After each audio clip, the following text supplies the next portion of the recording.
Hello, everyone. Welcome to the Temple of Possibilities. I am Minister William, or Reverend Will if you wish, leading today's sermon of January 14th, 2024. And as always, we'll start with a moment of silence for prayer, meditation, or what have you.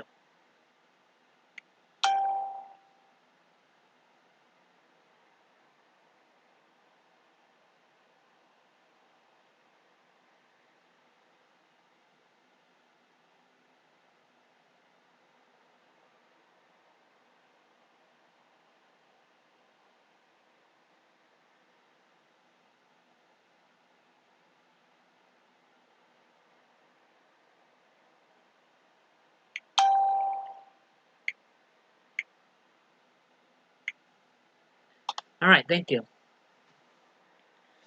Today's sermon is called The Rise of Paganism in America and a Response to Those Who Villainize It. And I know I normally pick sermons based on the morals, but my personal faith is paganism, and not villainizing someone's faith or religion can go for any faith, which I'll try to talk more about at the end. This was written by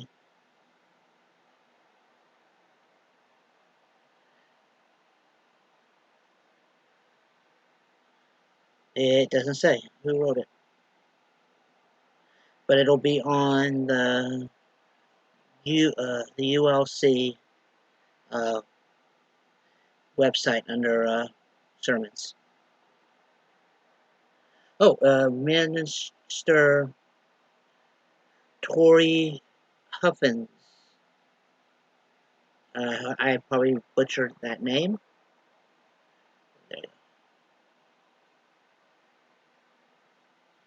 The last 20 years has seen a major shift in the religious landscape of the United States. Multiple studies, including the U.S. Census and the Pew Research Center, have indicated a significant rise in the population of Americans who identify as pagan, Wiccan, or spiritual. Many Americans, like myself, could see personal relief from these facts as they refortify the original premise of our country's origin, a genus born from the liberty of religious freedom. Many voices, however, still choose to identify paganism as devil worship, desperate spiritual practices, or even fantasy. As a society,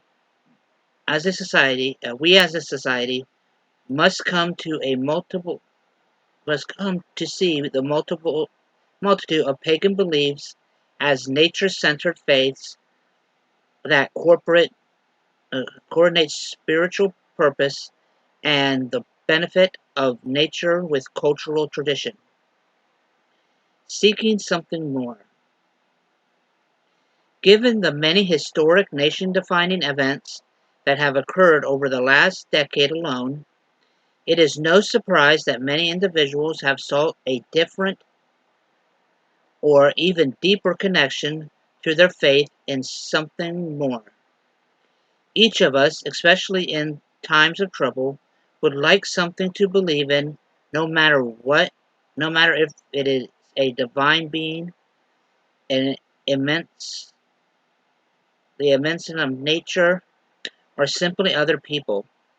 In terms of Wiccan and pagan faith, we can specifically see a pattern between young Americans that find acceptance and empowerment through a spiritual system that promotes individualism.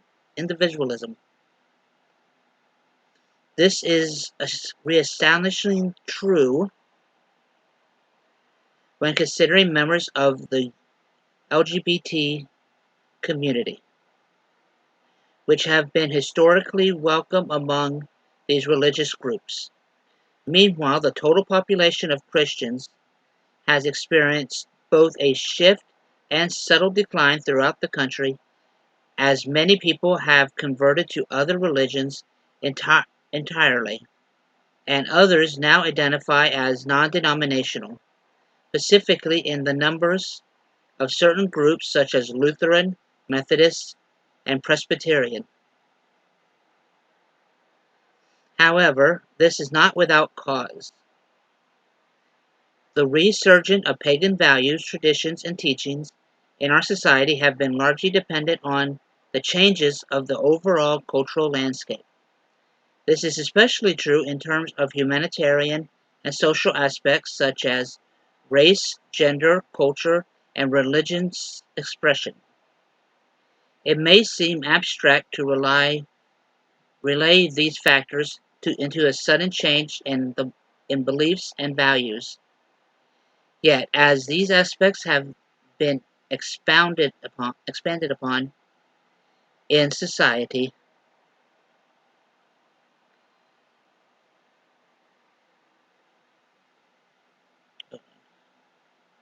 has been expanded on in society, so has the mindset of Americans and their corresponding values on morality, virtue, and tradition expanded to include the diversity of as many walks of life as possible. Many individuals have come to designate with a classic narrative of American identity centered on Christian silver theology in exchange for what they feel is an authentic representation of ancestral history, traditions, cultures, and additionally, their right to be represented in the U.S. government and society. Faith and values. It is vital to point out the pivotal growth of the pagan and nature faith community, because many opponents of to religious diversity, condemn their personal ideas of pagan values. Additionally, the growth and rise of these beliefs represent a profound shift in values as people politically lean more towards environmental awareness, social equality, economic freedom for all people. Those who seek out a spiritual system that can honor and uphold these values. Paganism and nature faith religion allow these values to stay at the forefront of spiritual expression and further unite the individual with their environment, community, and pragmatic belief system centered on the world in which they actually live. Finally, many people have come to identify some of the most cultural issues in our nation stemming from the ideology of Chris, Christocentric politicians that inherit Christian democracy with public policy. Some firm examples include the ethos surrounding abortion, gay marriage, education, immigration, and state rights, which have all included rhetoric derived from extreme Christian values. More yet, many Christians themselves identify the same biases as being the cause of for many turning away from the church, the mainstream Christian ideology. The rise of paganism is not cause for concern. It is an inevitable return to the authentic traditions of the past.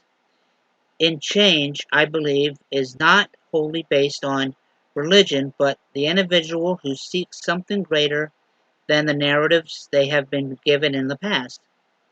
As the populace becomes generally more insightful about the effects of history, they naturally come to identify Christianity and Catholicism as underpinning agents of a colonial era. Likewise, those who turn to pagan or Wiccan beliefs do so with shared and universal intent to feel real, realized in the power and flow of life, to honor the natural world in which they originate, and to show equality in a world taught and directed to withhold compassion. It is my belief that this resurgence, regardless of ignorant views of paganism, will create a universal message to spiritualists everywhere that any faith of humanity must include a reverence for nature, our ancestral past, and its wisdom, and the knowledge that life in every aspect should move beyond mandatory into spiritual purpose.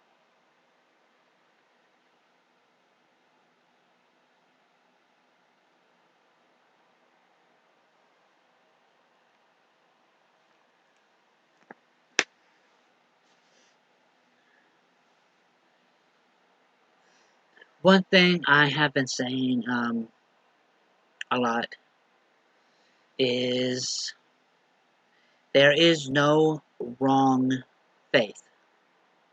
There is no wrong religion for someone to follow. There is only the wrong religion for you. If it doesn't make you a better person, if it doesn't make your life better, if it doesn't make you happier, it is the wrong religion for you. It's the wrong faith for you. So you have to follow what feels right.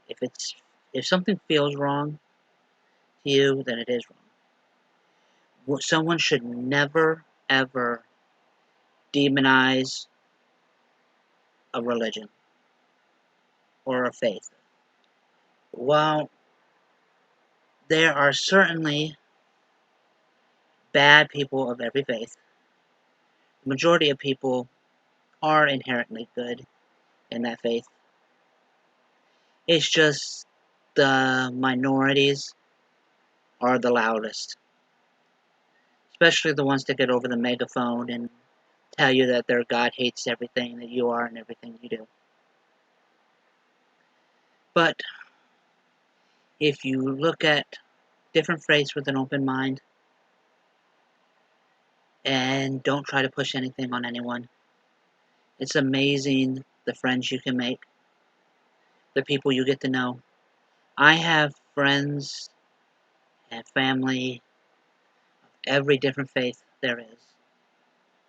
I am personally a pagan. My uh, my head priestess is a Wiccan. We have Christians in our group. One of them is a very good friend of mine who has um, been there for a long time. And while she believes what she believes, and I believe what I believe, she has never let it ruin our friendship. And she has always been there, and I've always been for her. There are people who I have no idea what their faith is, if they even have one. I have one person in the group who believes there's something more to life after this, but has never really said what. They're more spiritual than religious or faithful. But that is all for now. And remember, when we all come together, the possibilities are endless. And I will see you next week. Thank you.